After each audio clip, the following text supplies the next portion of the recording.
because I refuse to not be first. Do we do enough? Well, I never shut up about it. It must have been about 17, 16, 17. We nicked their guilt rings.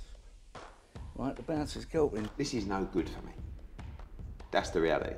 If you want the honest truth, and I see it every day. Oscar Bevis, IFL TV, proudly sponsored by Vlash, joined by the biggest puncher in the Noakes family, Sean Noakes. How are you, mate? I'm good, mate. Yourself? Yeah, good. Obviously, not too long ago where we was watching you do your thing once again on BT Sport. What's the response been like since? I know I spoke to you immediately after, but I imagine switching your phone on was a good confidence booster. Yeah. It all went so fast, and on my phone, obviously, my phone went mad. All the well done, the support I get, it's all still very overwhelming. But like, I watched some of the comments on, I think the BT's one, and I got a little bit of hate on one of them. It's like, you don't learn nothing from them fighting bin men. But I thought it was a credible opponent. But obviously, when it was over so quickly, you don't get the credit you deserve, really.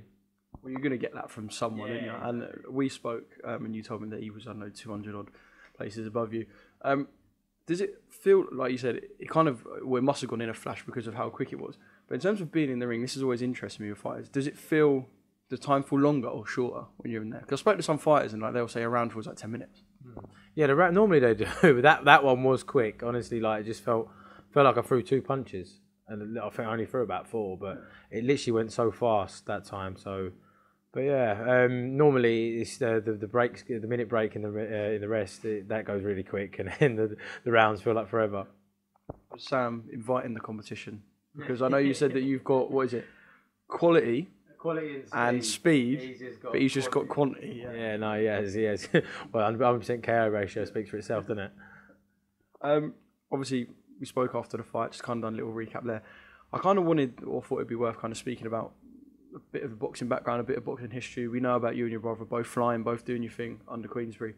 But I kind of want to know things a little bit deeper. Like, where did boxing start for you? Have you got kind of like a first boxing memory? Well, I remember my first boxing memory. I got up to watch Mayweather Hatton, and I was overweight. I was like 12, 13-year-old. I was overweight, not very confident in myself, and I thought, you know what, I'll have a go at this. So I lost the weight, started getting confident in myself, and then they asked me if I wanted to fight, and then I started fighting, started doing well, and yeah, that was it. And I'd right up until I was about 17, and I took a 5-year break, being silly as teenagers do, being stupid. Lost a lot of time there. And then I watched my brother. He won his second national title, boxing a good fighter in Jordan Flynn. And he stopped him, performed out his skin, and obviously I was a weight above him. So after that, I stayed around, watched the boys that were my weight. I thought, you know what, I can come back and beat these kids, and that was what I did. And then I got signed. Was boxing a family affair before you and your brother? Like, have you got an old man who's very boxing? Your granddad maybe? No, see, my dad tried it as a kid. He couldn't take to it, didn't like discipline. But we found out later on in life that my granddad used to do bare knuckle boxing at the fairs. We didn't even know that. That wasn't like something we got pushed into. I wanted to do it, but yeah, it's weird. That's what he used to do, is do bare knuckle boxing at the fairs for money. Yeah. Oh, wicked. So there was kind of some sort of a fighting streak. When you get into boxing, and like I said, yours was Mayweather Hatton in terms of watching them fights as a kid, can you remember anyone that you kind of watched for the first time and went, wow, like that's the man, that's the one I want to be, that's the guy I'm kind of looking up to? Oh, you remember the first time I watched Lomachenko? I was like, cool, how does he do that? How does he move like that? But yeah, probably Lomachenko was one I was like, cool, wow. Are you still that kind of boxing fan now where you will get up for fights at night? Like, I know I'll always see you supporting the boys at the gym, but like, would you get up for Lomachenko Haney on Saturday? I think that's one I will get up for. Like, I wanted to get up for Tank versus Garcia, but I thought I was too tired. I couldn't do that. I watched the highlights in the morning, but I think I might get up this weekend for Haney Lomachenko. Because a lot of fighters I speak to say you kind of lose the general boxing interest away from your career because your whole life is so boxing focused on you. You kind of forget about being a fan. Yeah, it's like taking your work home. Like, obviously, like this is my full-time job now, boxing, and it's like, just imagine going reading roofing all week, and then the weekend, I'm gonna watch more roofing videos. Oh, that's what my brother. I think I stole that quote from my brother. But yeah, it's a very good analogy. Like, now, like, where you're boxing a lot more, and then boxing is your life. Sometimes it is harder to get up for them fights and get more excited for them fights where you're boxing all the time. How hard was it boxing and working alongside that? See, it wasn't as bad for me as it was for my brother because he had a very hard labouring job. He was a roofer. But for me, it was I worked on the railway. You know, a lot of the time I was asleep in a van. I'm going to admit that. So you've done a lot of dossing about while he was grafting. It was hard to get because it was night work, so sometimes you had to be awake. So sometimes it would be draining on your body, but it wasn't that bad for me, to be fair, because I was asleep a lot of the time. Talking about you in the amateurs, and you said you could come back and you looked at the guys and you're waiting for, I could beat some of these guys.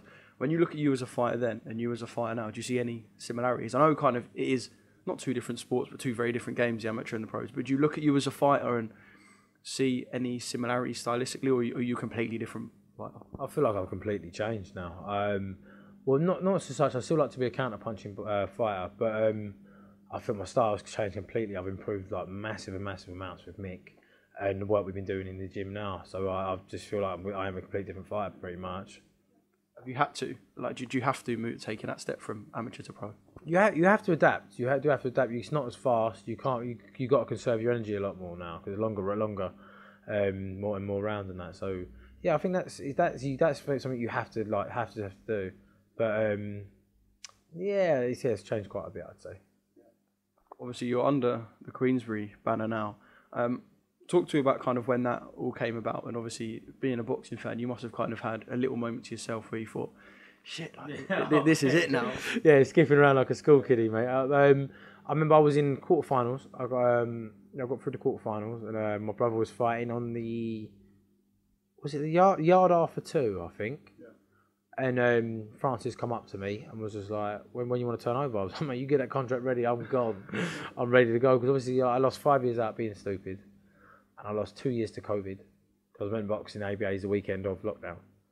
And so I thought, well, there's no time waiting about anymore. I've got to do it. But I wanted to do ABA's first before I turned pro. Do you ever kind of regret that time out? Or are you one of them people who's just like, look, it's happened.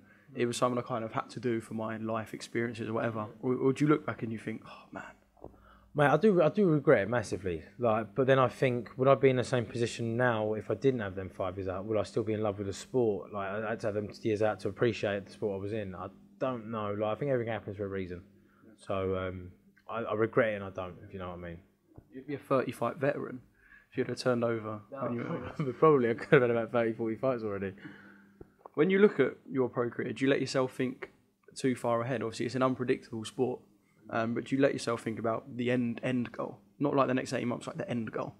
See, my end goal in boxing is to make enough money so I don't have to work anymore, and I can provide everything I want for my family. That's my end goal in boxing, is to get in, get out, and keep my head. You know what I mean? No injuries, nothing wrong with my brain. So that's what I want. That's my aim.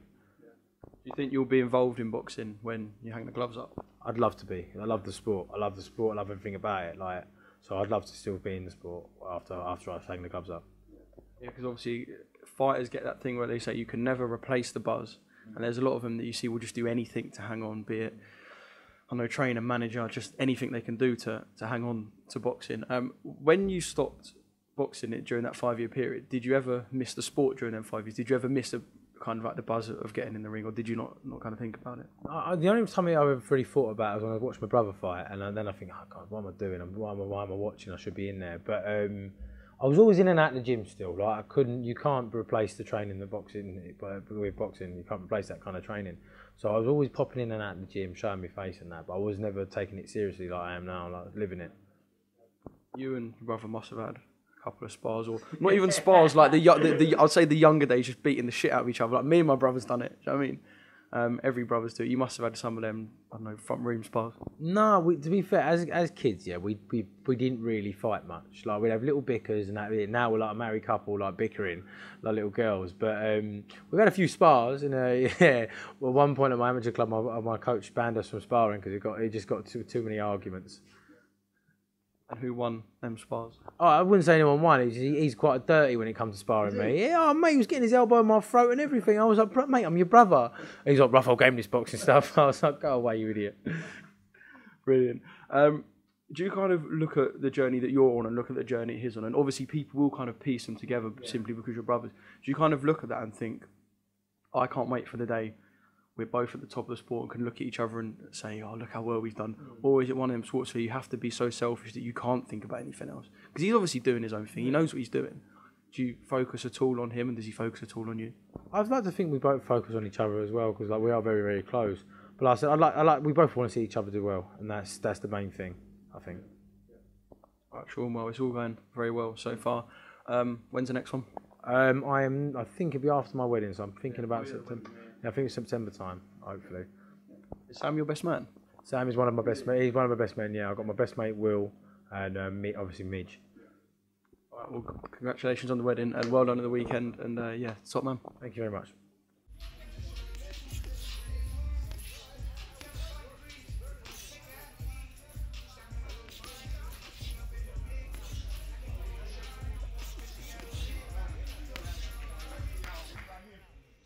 Because I refuse to not be first.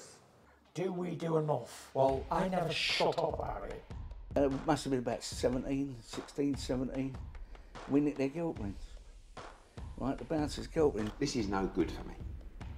That's the reality. If you want the honest truth, and I see it every day,